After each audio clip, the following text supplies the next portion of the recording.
What's up, guys? Welcome again to another episode of Future Design Podcast. While the majority of us have not gone back to any live events and probably won't for a long while, during the past year we have logged into virtual conferences and webinars. I think I speak for the most of us, but I am Zoom fatigued.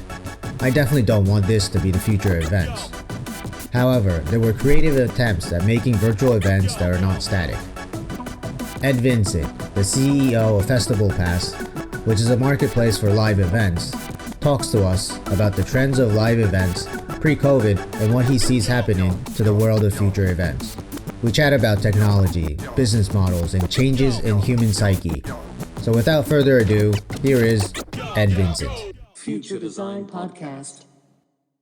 Ed Vincent, thank you very much for being on our show. Welcome to the Future Design Podcast. Awesome. Thank you for having me. So before we dive into what you're doing and about festivals and human connectivity, I'd like to ask you, who is Ed Vincent, who's actually not the CEO of festivalPass? Sure. Ed Vincent is a beach kid from New Jersey who really just loves putting his feet in the sand, has 3 daughters, and recently moved to Austin, Texas from New York City after being there for over 23 years. And how's the life in Austin? Life in Austin is fun. It's I came here understanding that live events was a big part of what the Austin community was about. It's really this connection of tech and live events, and it's been interesting for anybody that's lived in either New York City or Texas. There is an interesting difference, but also a lot of similarities. So I'm seeing a lot of people in this world of COVID moving in from New York and California and really enjoying all the culture that might exist in terms of fun events, restaurants, tech, but also having a little more space. Yeah, for sure. And I know that a lot of big names out in the tech community are moving over. I think even Joe Rogan moved over there as well. So it seems like it's becoming a hot spot for a lot of people to move over. Yeah, just in the last week or so, Elon Musk moved. Obviously, Tesla has a factory here that they're building. They have their SpaceX launch pad down in southern Texas. So now Elon Musk is a resident personally. And then Oracle, big, huge tech firm, just announced that they're moving headquarters here. So it keeps coming. Yeah, it seems like it's more than a tax issue. It seems like there's a lot more openness to the environment over there that leads people to live in Austin. Yeah, I think part of it is, everything that is related to building a business. There's more affordable housing. There's still more space to be developed in and around the city. There's, just the talent is moving here, and it's the cost of the talent is less than it is on the coast. So there's a lot in the business side of it that really makes it happen, in addition to some tax benefits. And how did you get into this whole festival event organizing space? Sure. So I'm not really in the organizing space, but I can give you a little bit of the journey. And sometimes in any kind of building a business, there's context to everything. So I've been an entrepreneur for well over 20 years, started way back as a banker in New York City. But in 1999, I started an e-commerce company, at the height of the Internet 1.0, for anybody old enough to know what that is. So I created a company called City Stuff. I sold that in 2001. And then for most of the 2000s, I had a marketing, experiential marketing agency, about 70, 80 people. And what we did is we would create engagement with big brands at a lot of big events. So we helped launch multiple film festivals. We brought brands to multiple music events and festivals. And that was my kind of connection to, wow, this concept of live events is a time and place. It's a single event that happens that never will be recreated, and the people that exist at that moment, at that time, is what creates that. It's a lot different than a movie where you can watch the exact same movie over and over again in all over the world, and the experience is going to be similar. But a live event, it's a one-time at that place moment. So I really appreciated that, liked it. Continued after that with my tech world. I had a software as a service business and sold that in 2014. And then for the last 5-6 years, I had a data consultancy and a software platform called Predict Analytics in the entertainment space. So I was doing a lot with big data across big television networks that folks, again, might have heard of: A&E networks, AMC networks, and in that time and process, really understood what consumer data meant and how it could be leveraged to provide better experiences. So when I decided to create festivalPass, it was a combination of 20 years of experiences coming together, and I looked at it and I was like, well, I'm the right guy at the right time to create this product. And then, of course, COVID happened, and you always have to accept and make adjustments when you're building a live events marketplace in a time where live events are hard to do. Yeah, it's definitely been a tough time for all these people who are in the festival business or any type of event organizing space as well. And how did you start to cope with this COVID-19 situation? Because obviously we're not able to do all these festivals anymore, and just even social gathering is quite limited. In Singapore, we only can gather with 5 people as of today. So how's the situation there, and how did you involve with that? Yeah, so I, in any world of entrepreneurship, I kind of look for the long run opportunity. The opportunity is still big. It's a $200 billion industry, and of course, over the last 6 to 9 months, there's been difficulty. I look at it in a couple ways, and then I can specifically talk about the current environment. But everybody always says that some of the best businesses in the world were built during difficult times, whether it's during the Depression, during the recession, or now during COVID. So I look at it as an opportunity to create something fresh and new, and use the time to do the things that otherwise might take second fiddle, if you will. So for the last 6 months, we've been building infrastructure, making sure we can scale, making sure we're identifying the best data infrastructure so that when things come about on the other side, we have the best recommendation engine. We have the best ability to service our customers. So we're spending a lot of time in that world. And then another great quote from the richest man in the world, Jeff Bezos. He had said that we must be stubborn on vision, but flexible in details. And when I think about that, that is the case here. Is we are stubborn on the desire to create a frictionless social experience for the future of live events, but we have to be a little flexible on the when and the details. So that's kind of the path in terms of the commitment to what we're doing. And then on the other side is we are starting to see some silver lining. As of yesterday in New York City, the first U.S. COVID vaccine was given. And I think there's a strong excitement in the industry that we are only about 6 months away for things to begin to return to some level of normalcy. And then there's a lot of creative people out there. Innovation, what is it? The mother of invention. Necessity is the mother of invention. There's just even here in Austin, Texas, there are live events. They're happening. They're just happening in a different way.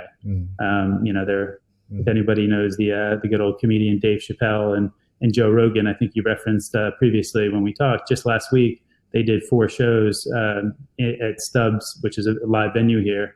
And it was the hottest ticket in town because, of course, they only could have a few people. And for the good or the bad, they had tables and pods where people could buy a ticket to a table and go to the show. And it was a great, amazing, intimate experience. Unfortunately, I didn't get a chance to go.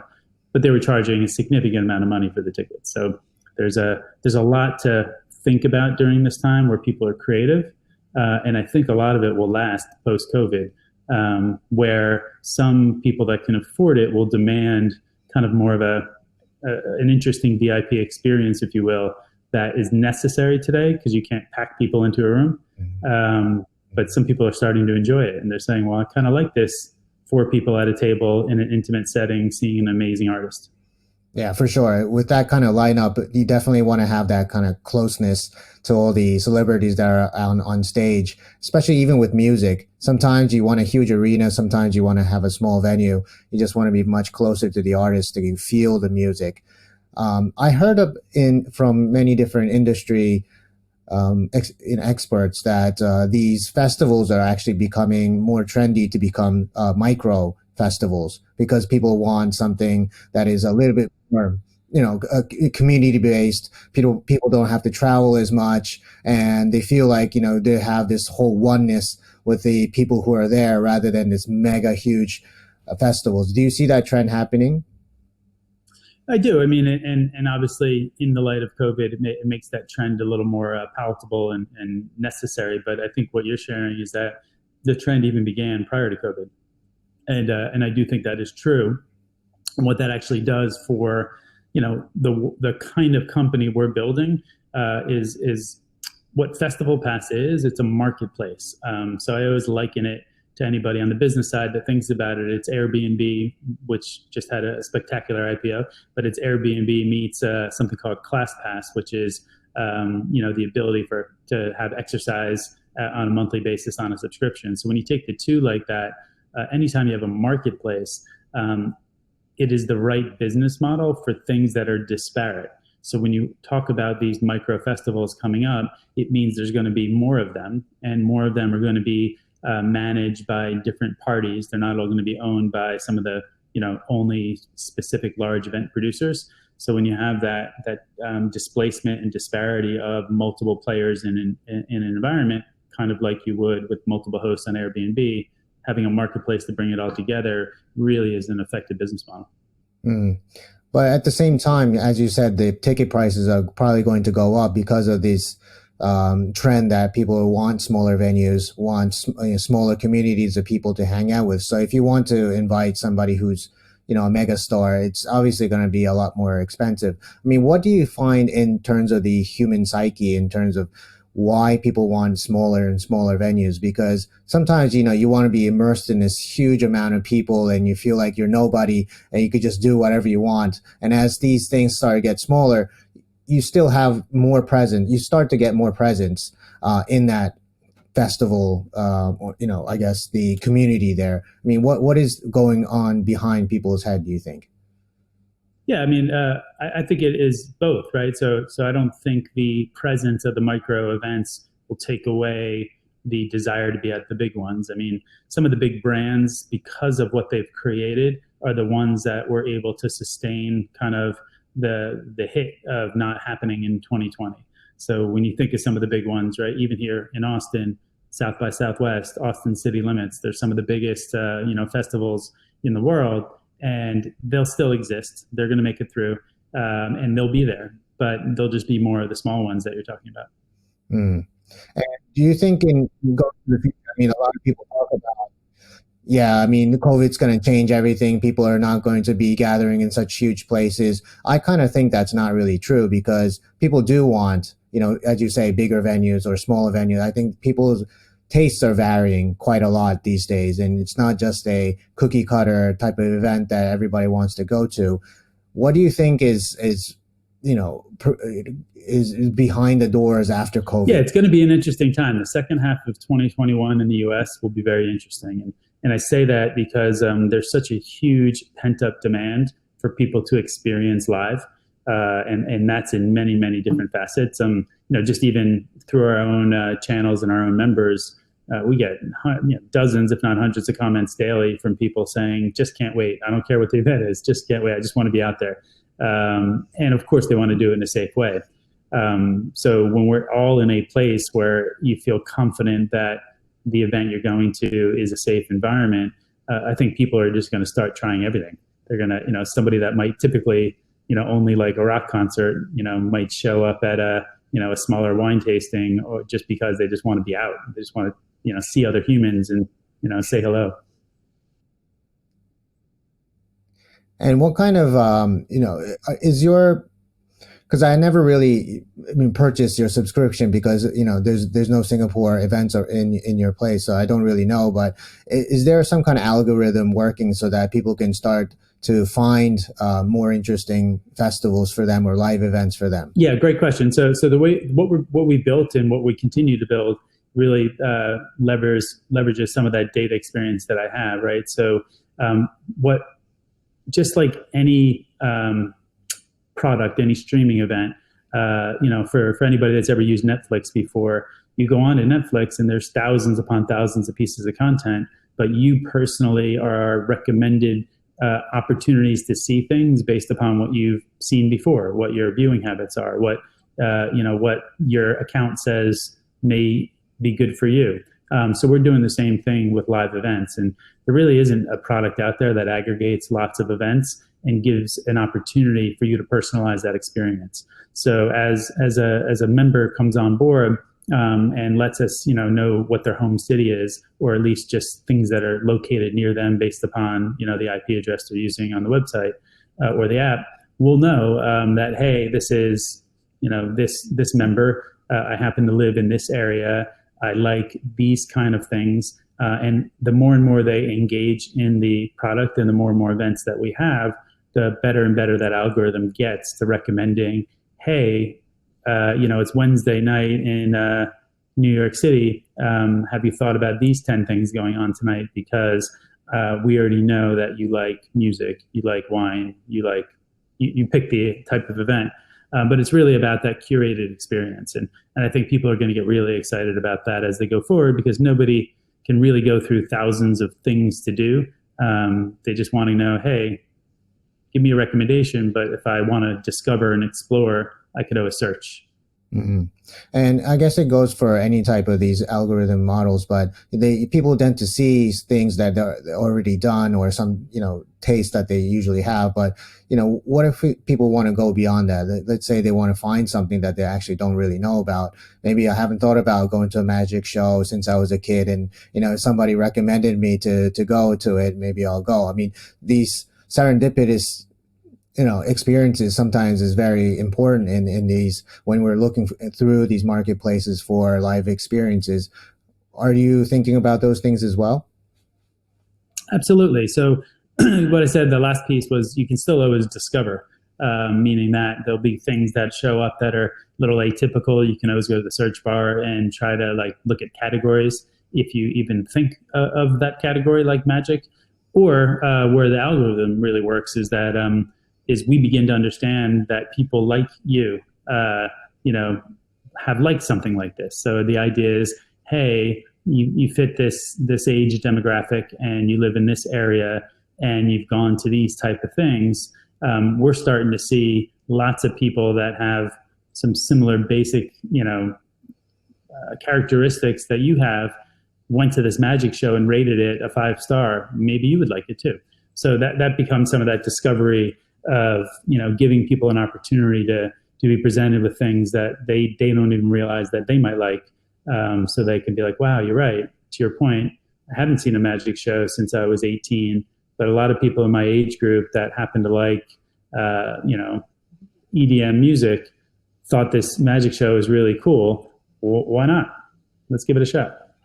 Yeah, and I kind of swayed away from that topic a little bit, but when we're talking about people wanting to go out and feel these more live experiences, during these COVID times, people said, oh, the future of events are going to be more online, and people are going to be staying at home and doing these things. And I completely disagree with that. But what do you think about, people wanting to experience? Do you think that this obviously has heightened people's desire to want to have more live experiences, but once everybody goes out there again and goes back to semi-normal compared to COVID times, do you think that everybody's just going to go back to saying live experience is part of everyday life, that will go sometimes and whatnot, but do you think a lot more start to go online as well?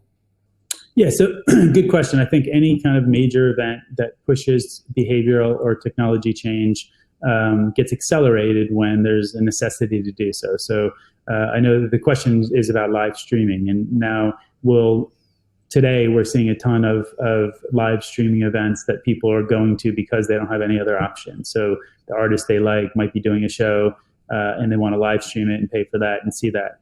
I do believe over time it will increase and be a complement to everything live, but it will never ever replace live. And I think it's interesting how the experiences have started and what it means to the economic,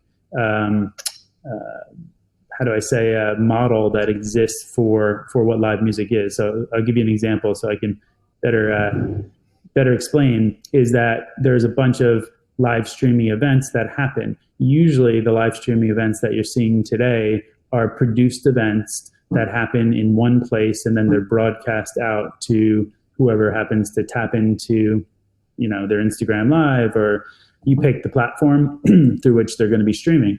However, what I think is going to happen, where the business model is going to help artists, and it's going to help venues, and it's going to help even more so the independent scene, is that the live events will begin to happen again. But by now, so many services have made it economically affordable to produce a live stream from that live event. So when you have a venue that holds 1,000 people in, pick your city, Kansas City, Missouri, and it's a cool artist coming through, they can live stream that event from Kansas City for that artist, so people can actually be a part of that experience at that time.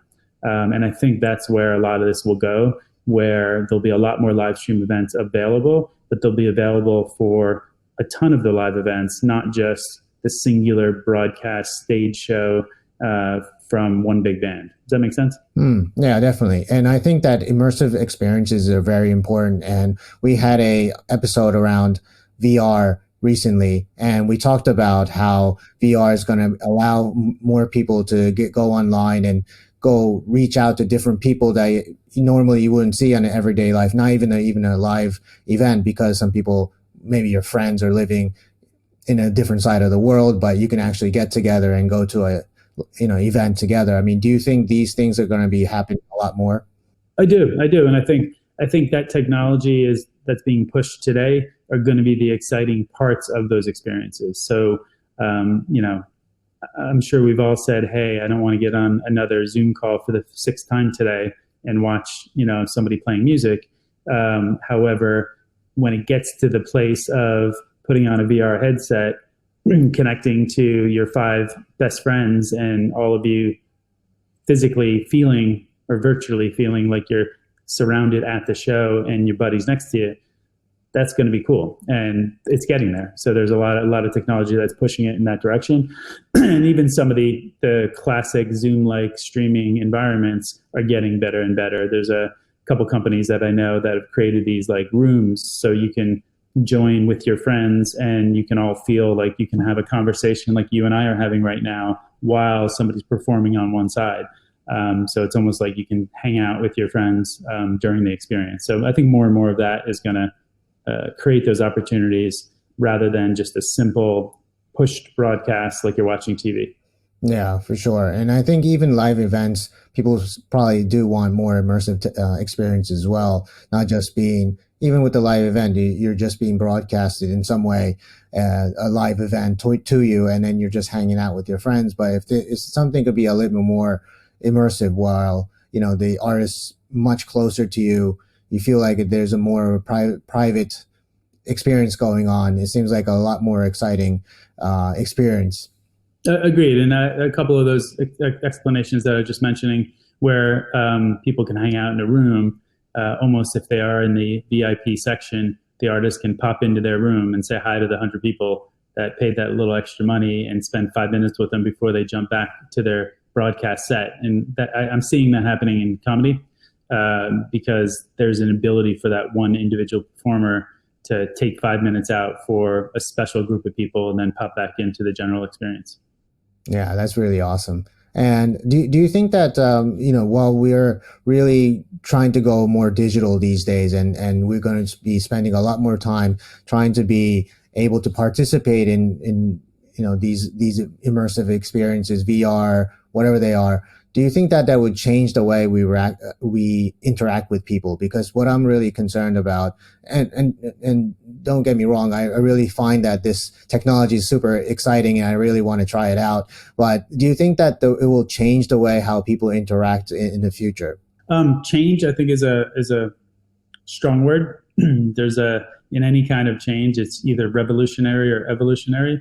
And I think this is more of an evolutionary environment, where we're not just going to drop one and go to the other. I also believe that even what we said at the outset of this call was that humans need connection, and just seeing how excited people get during this challenging time when they're deprived from that human connection really just kind of supports the fact that on the other side of this is people just need to be together. They need to be out. It's been this way since tribal worlds, back thousands upon thousands of years ago. I don't think that's going to change. There'd be a significant change in just the human makeup. Live in a world where we all are, singular and not connecting with people on a live basis. And obviously you're doing all this marketplace right now, so you're probably in contact with so many different live events at the moment.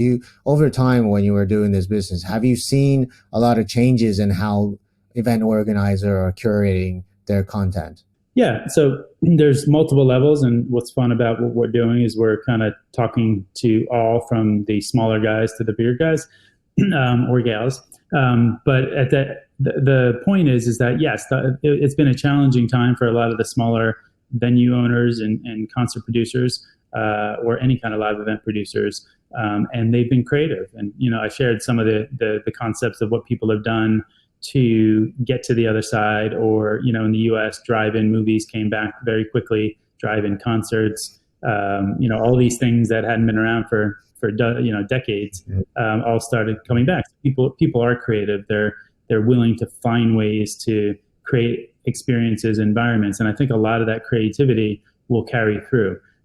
So even friends here in Austin that are putting on just a regular show, they've adopted. So they are having table pods to make sure that experiences can happen in a safe way and meet all the guidelines that are necessary. But all that kind of stuff, I think, will continue afterwards. And I think a lot of the folks that have been displaced, and that's one of the really hard things about the industry, right? So everybody thinks of the artist, right? Because, the artist isn't touring, so the artist isn't making money. But when that artist tours, there's 300 or 3,000, depending on the size of them, people behind them that are working because of that artist. So it's been hard for the industry, for the sound engineers, for ticket takers, you name the person involved. But I think everybody's just excited to get back. So a lot of these organizers have changed whatever they needed to do in order just to get a show on and produce. And I think as this evolves between now and 6 months from now, there's just going to be a lot of activity, because every month that goes by, there's going to be a new experience. Here in the US, and I'm sure you're seeing it globally, is even people are having events, call it gatherings, even for 10 people, where they require you to have a COVID test before you come. And it's show me your COVID test and we'll let you come to the party. And I think in the US, there's a lot of discussion around the difference between government mandates and business restrictions or business requirements. An individual business, an event, a venue, they fully have the rights to say, you're only allowed in this venue if you have a vaccine, because we're trying to protect everybody. Airlines are considering only letting people on planes if they can prove they had the vaccine. So that's also where a lot of the technology shift is happening. There's multiple companies right now that are creating those health records that can be pulled in through an API to prove that you have the vaccine. So we'll likely have that with festivalPass over the next 3 to 6 months, to give people the opportunity to have that feeling of safety if they want to attend specifically venues that require people to have a vaccine or a negative test before they arrive. So that was a long answer, but it's just sharing some of the activity going on with a lot of the event producers. Yeah. And I think that even not just about the medical side of things, but we talked about technology, and a lot of these event organizers will probably have to be able to choose between, do they want to do a live one, or do they want to do a digital version of it, live streaming? And do you think these event organizers are building up in a capacity so that they could do both? I mean, it obviously creates a lot of jobs as well. And I see that as a very interesting way for these organizers to become a lot more, bigger in terms of how they build out their businesses. Yes, I think they'll do both. And kind of what I was sharing earlier is the cost to produce a live stream event has significantly gone down in the last year, solely because so many players have come into the environment and have figured out the best way to do it. So, my dream is the wrong word. My forecast, my prediction is within a year, you'll be able to go to something like festivalPass, or I'm sure there'll be other folks doing it, and be able to tap into thousands of venues in the US that have a show on tonight. So imagine the time where you log into your festivalPass account. There are 30 venues in Texas. There's 50 in New York City, 80 in LA. I'm just using random numbers, but they all happen to have a music show on that night, or a magic show, or a comedian on. And you can sit in your home wherever you are and go for a tour. Of course you want to be there live, but what if on a Saturday or Friday night, you decided that, hey, I'll spend the equivalent of $10 and I'll tap into one of my favorite bands,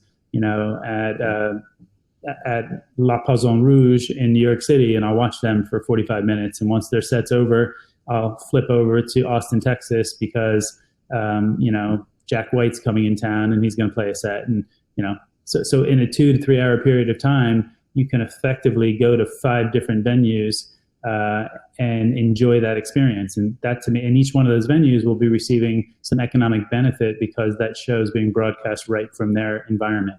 So that $5 or $10 you paid for the virtual experience, the venue gets some, the artist gets some, the platform gets some, and now you're creating a new industry where you're supporting the reach of how does one event in one time make more money. Yeah, because nowadays artists, probably even comedians and such, they don't really make money from just doing their own, making an album or, one-time kind of thing. They have to go on tours, and that's kind of how they make money, right? They sell merchandise, they go to concerts, and that's how they make money. So if they can bring everything online, you can gather a lot more people than you could normally do at a large arena. And even if the price of that ticket might be lower, but you can scale it so much that one concert could be so much bigger, and you could probably only have to do it once, or maybe a couple of times. They don't have to travel all around the world all the time. For me, being in Singapore, we rarely have international artists come over here. So I really miss going to like big artists, like concerts, or even like classical music as well. I mean, they don't really come here. So I really miss that whole live experience. But even if it's digital, I really want to get on it. So I think that there's a way to that this can scale so much better. And then for the artists as well, that they can have probably more time to themselves to get more creative about creating their own music, because the scale is already available if everything goes digital.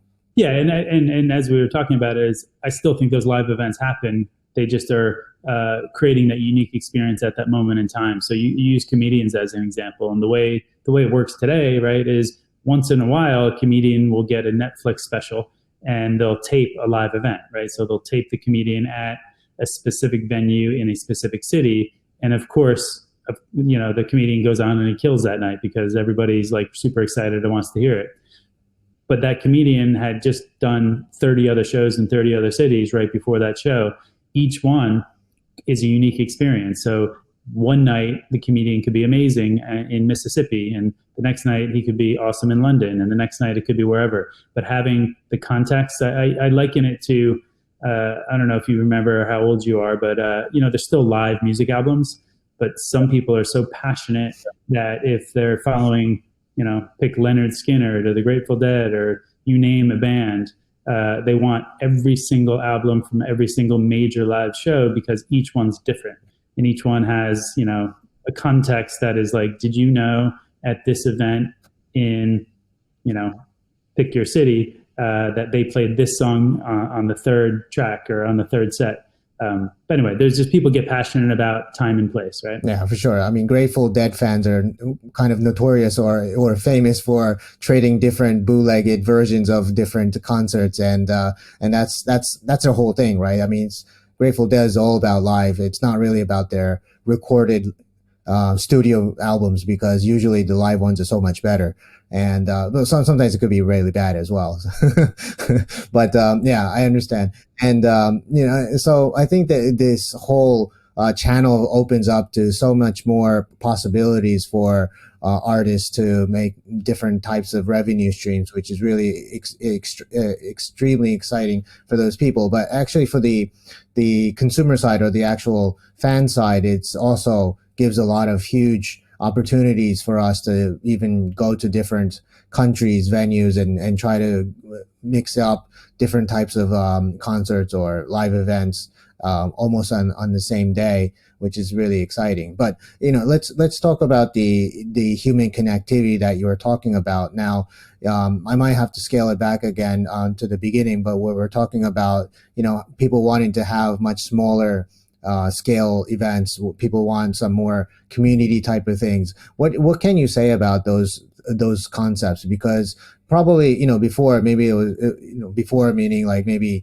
let's say 50, years ago or so, people weren't used to like having all these huge mega festivals around. So it was probably a lot more community based, but then it allowed, I think technology and many different things allowed for big venues, but now it's like kind of coming back again. I mean, what do you think is going behind the people who are wanting these kind of smaller experiences, you think?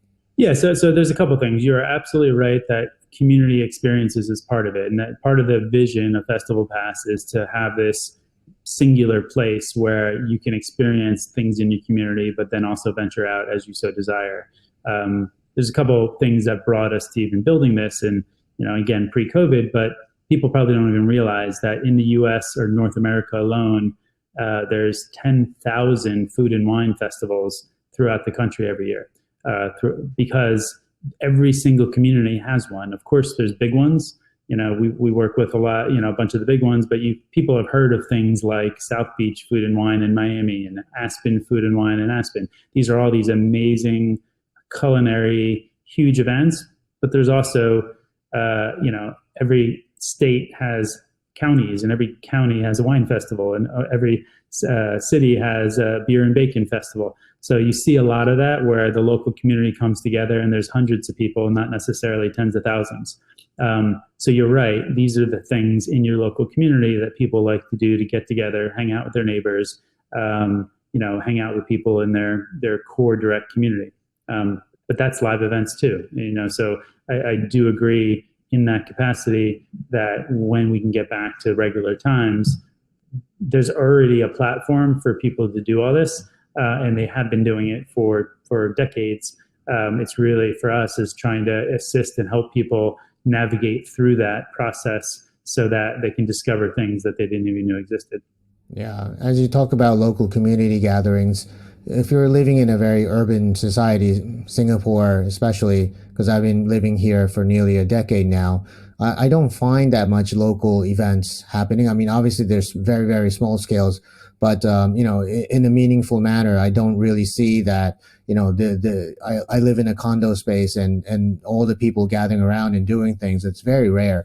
And I think as people who are mobile, they move around different cities one to another. You went from New York to Austin as well. That people move around, and sometimes they're there for the job. They're there to just support their families and get on with their lives, and they don't really think about who's around us, or we don't get to network with people because there's not that kind of event that's going on. And I think that's really important, because I think in terms of human society, we're not supposed to be scaling all the time, right? I mean, we're bound by our physical capacities, and we're not able to like connect with so many people all over the world, and we still actually want that human connection within the local community. And I feel that these types of events is definitely a way to get local communities back and be able to bond with each other. And sometimes a lot of things can happen from that. I mean, there's a lot of businesses that can happen locally. There's a lot of